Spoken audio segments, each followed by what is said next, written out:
Hello everybody, welcome to the Week 12 review. This past week we looked at two German philosophers. The first person we looked at was Edmund Husserl, and then we looked at his student Martin Heidegger. Interesting point, I mentioned this briefly in class, is that Husserl was actually of Jewish ethnicity, and Heidegger turned out to be a Nazi. So it didn't make for a very smooth transition between teacher and student. Heidegger actually had Husserl thrown out of his teaching position, so things didn't go very well in that particular standpoint. But nonetheless, they're both brilliant philosophers. So we started out with Husserl's discussion of phenomenology, and Husserl starts out by saying that things as we immediately perceive them are things that are in the natural standpoint. So, when I look around and I see my desk and I see my computer and these things just press upon me immediately, this is the natural standpoint. Objects that are existing in the world and that we experience directly constitute the natural standpoint. So it's the world of facts. But in addition to being a world of facts, the natural standpoint also consists in values. Because we also make judgments about these things. We say that this particular color is prettier than another color, this tastes better than something else. So we're always making value judgments in the natural standpoint as well. And the third thing that exists in the natural standpoint is time. And Husserl says that we can move backwards and forwards in time, and it's part of the natural standpoint. Okay,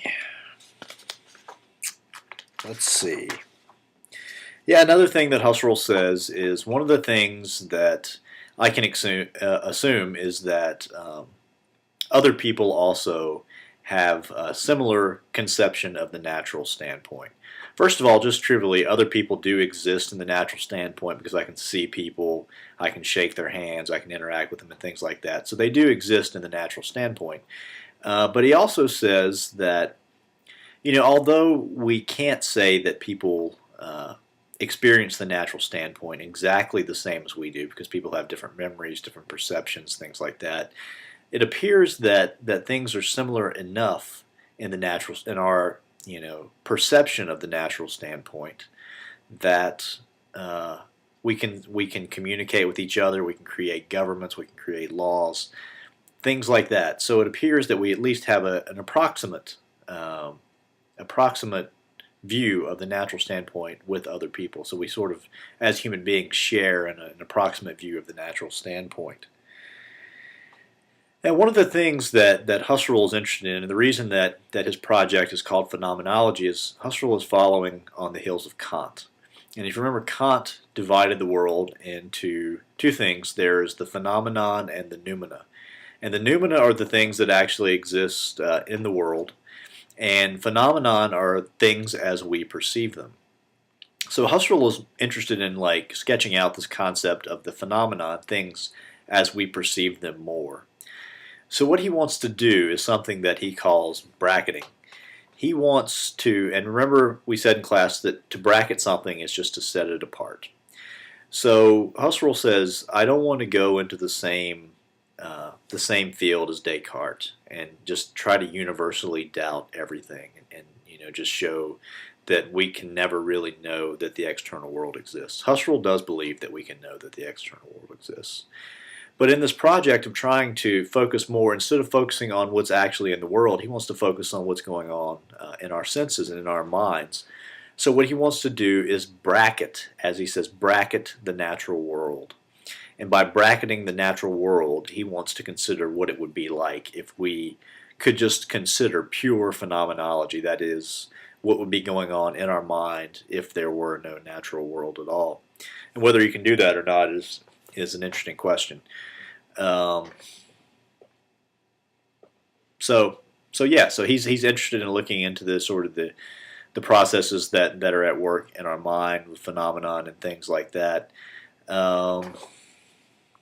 Oh yeah, but he also thinks that there are certain things that we can't bracket. Not everything can be put in this type of bracket. And this bracket is something he calls the phenomenological abstention.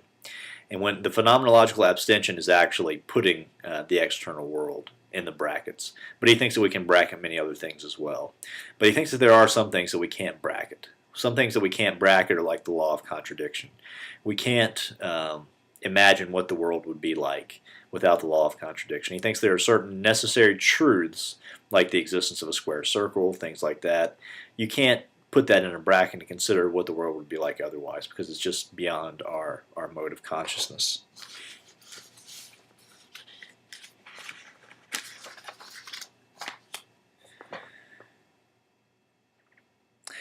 Okay, so essentially that's Husserl.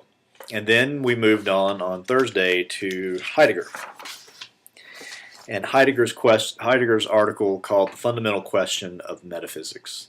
And this is actually a part of Heidegger's larger book called An Introduction to Metaphysics. So in this piece, this intro to his book, he starts out talking about what is the fundamental question of metaphysics. And if you remember, the fundamental question of metaphysics for Heidegger was, why are there essence, E-S-S-E-N-T-S, rather than nothing, or why is there anything rather than nothing? And if you remember, we defined essence as particular instantiations of a certain thing. So like, this particular coffee cup is an essence. And Heidegger says that this question is the first question in priority and as well as sort of like just in sequence. But it's the first question in priority for three reasons. He says the first, that it's the most far-reaching. Basically, this question considers everything. Why does everything exist? He says that this question is implicit in all other questions. The only boundary that this question has is the boundary contained within the question, whereas why is there anything rather than nothing? So nothingness is the only thing that's not considered in this question. He says it's the deepest question, and it's the deepest question because it's trying to go to the original source of these particular essence. So what is it that created these particular essence? An example that we talked about could be God. So you're trying to dig all the way into this concept, all the way down to its ground, as he calls it. And he says, is it a primal ground with a bottom or an abyss with no bottom? Remember in that we were talking about if it's a primal ground with a bottom, we may be talking about something like God or a first cause, in the case of Parfit, a selector maybe. Or is it an abyss with no bottom? If it's an abyss with no bottom, that means we just have an infinite regress. And Heidegger also says that this is the most fundamental question.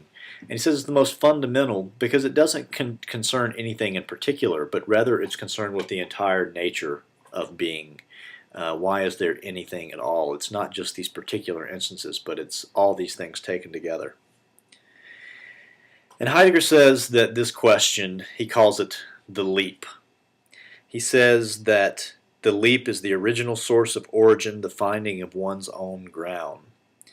It is because the question, why are there essences rather than nothing, breaks open ground for all authentic questions that is the most fundamental of all questions. And then he talks about religion a bit, and he says, for somebody who has faith or somebody who believes in God, they already have the answer to this question, why is there something rather than nothing? And the answer to that question is God. So he says that this question is actually foolishness to somebody who is religious or has a particular faith. But he says that it's the beginning of philosophy. And then he talks about Christianity and says, using the term Christian philosophy as a confusion in terms, because they actually signify two different things. The Christian religion is based on faith, and it already has